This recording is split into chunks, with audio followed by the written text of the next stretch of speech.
Alors, on va commencer à parler de l'intégration de nos éléments React à l'intérieur d'un vrai arbre DOM, de façon à ce que ça s'affiche. Bien sûr, on l'a encore une fois déjà fait dans notre Hello World, mais regardez ici, on va maintenant s'attarder sur la méthode render de React DOM, justement. Alors, on va commencer par discuter de ce qu'est la méthode render, de la notion d'éléments immuables, et enfin de la façon de mettre à jour l'arbre DOM. La méthode render, c'est la méthode qui va être utilisée, que nous allons utiliser pour justement greffer dans l'arbre DOM existant notre arbre DOM virtuel, c'est-à-dire l'arbre DOM qui va être généré à partir de nos composants React. Vous voyez ici, quand nous avons, toujours dans notre Hello World ici, lorsque nous avons déclaré ce bonjour monde à l'intérieur dans le H1, c'est un paramètre de la méthode render, mais le second paramètre, c'est la branche sur laquelle on va se greffer justement. Donc effectivement, la méthode render va être utilisée justement pour greffer des branches sur la branche racine d'une application. Alors on pourrait avoir plusieurs branches plusieurs branches racines. Je veux dire par là qu'on pourrait intégrer React à d'autres applications, mais effectivement, il y aurait une branche qui serait la cible de notre application React, et voilà tout.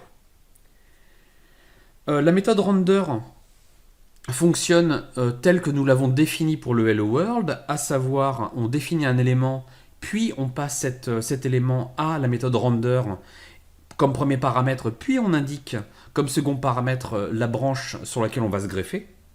Et vous avez avec ces deux simples lignes, en fait, le démarrage d'une application React, c'est-à-dire que tout va se mettre directement, va se greffer, toute notre application va se greffer sous la racine.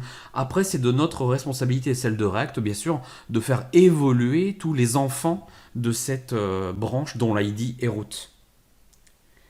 Alors, on va parler maintenant d'éléments immuables. Le fait est que un élément immuable, c'est un objet, alors la définition est celle-ci, hein, on parlera d'objet constant, mais c'est un objet dont l'état ne peut pas être modifié après sa création. Ça veut dire quoi? Ça veut dire que à chaque fois que nous mettons un élément dans l'arbre DOM, on ne peut plus le modifier. Nous, notre terrain de jeu, c'est React. Mais une fois que React a fait son rendering dans l'arbre DOM, eh bien le composant est constant. Je ne peux pas le modifier. Il est en lecture seule.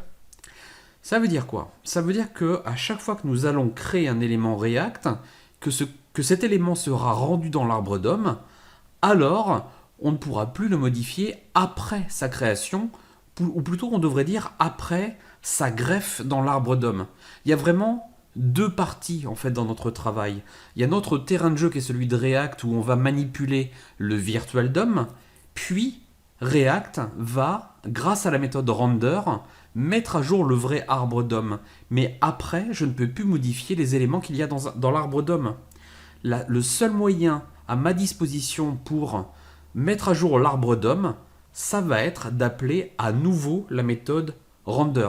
Alors attention, si vous êtes sur cette vidéo et que vous connaissez déjà React, vous savez que c'est faux ce que je viens de dire, bien sûr, puisque ça serait tout à fait ridicule de demander des re-renderings à chaque fois. Vous savez que le terme de rendering, ça vient plutôt de la modélisation 3D, on va faire un rendu de quelque chose pour avoir le résultat final. C'est coûteux le rendering, et donc on ne va pas faire des renderings n'importe comment. Mais pour le moment, dans l'état actuel de nos connaissances, nous ne pouvons que imaginer la méthode render pour mettre à jour l'arbre DOM en fonction des éléments qui arriveront dans notre application React. Donc ça, c'est important d'avoir ça en tête.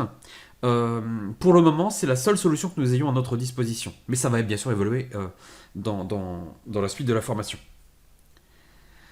Pour faire quelque chose d'un peu cohérent, l'exemple le plus simple serait d'utiliser là aussi celui qui est proposé dans la documentation, à savoir, nous allons faire un composant tout simple, et pour montrer qu'il change d'état ou de valeur, alors nous allons, eh bien en fait, réinstancier un objet de date.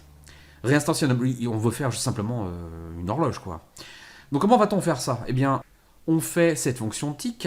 Cette fonction tick va à intervalles de temps réguliers, c'est-à-dire toutes les secondes, se re-renderer, se re-rendre, pour dire, on va faire un rendu à chaque seconde.